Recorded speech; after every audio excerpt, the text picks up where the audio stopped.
Bombi TV. TV.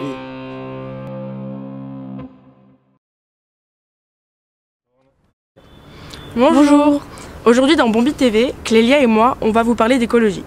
On entend souvent parler de dérèglement climatique et de problèmes d'environnement, mais on ne donne jamais vraiment de solutions simples à la portée de tous. Donc, on s'est dit qu'on allait vous proposer quelques tips pour sauver la planète à notre échelle. Clélia, c'est quoi ton premier conseil? Marchons, courons, roulons à vélo. On prend trop souvent la voiture pour des petits trajets qu'on pourrait faire à pied, en trottinette, à vélo ou en transport en commun. La pollution et l'encombrement des voitures en ville est devenu un vrai problème. En ville, une voiture consomme 4 fois plus que sur les routes. La pollution due au transport a augmenté de plus de 30% depuis 20 ans. La cause principale étant l'accroissement du trafic automobile. La pollution à l'intérieur des véhicules peut représenter un danger pour la santé et atteindre des niveaux élevés, surtout lorsque les automobilistes se trouvent dans un embouteillage.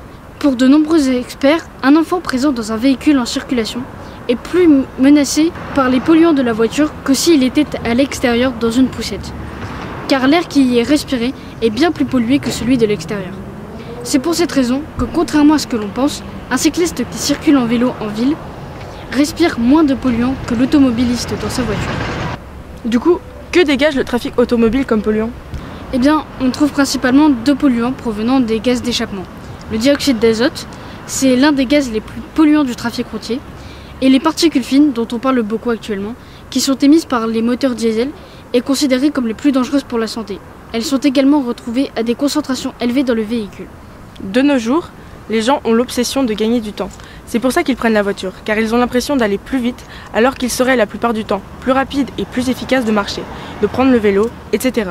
Surtout que c'est meilleur pour la santé et l'environnement. Je suis d'accord avec toi. Et toi, est-ce que tu as une autre solution abordable pour protéger la planète? Moi, je pense qu'il faut absolument faire attention à l'eau qu'on utilise et qu'on gaspille souvent au quotidien, en se brossant les dents, en se lavant les mains, en faisant la vaisselle, ainsi de suite. Alors, comment préserver cette dernière? Eh bien, c'est très simple. J'imagine que, chez vous, vous avez des robinets dont vous pouvez régler le débit grâce aux poignées froides et chaudes. En fait, ça peut étonner, mais on n'est pas tout le temps obligé de les ouvrir à fond. C'est fou, mais rien qu'un petit filet d'eau peut suffire à avoir un réel impact sur notre consommation.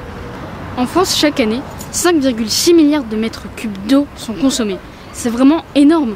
On n'arrive même pas à se représenter une telle quantité.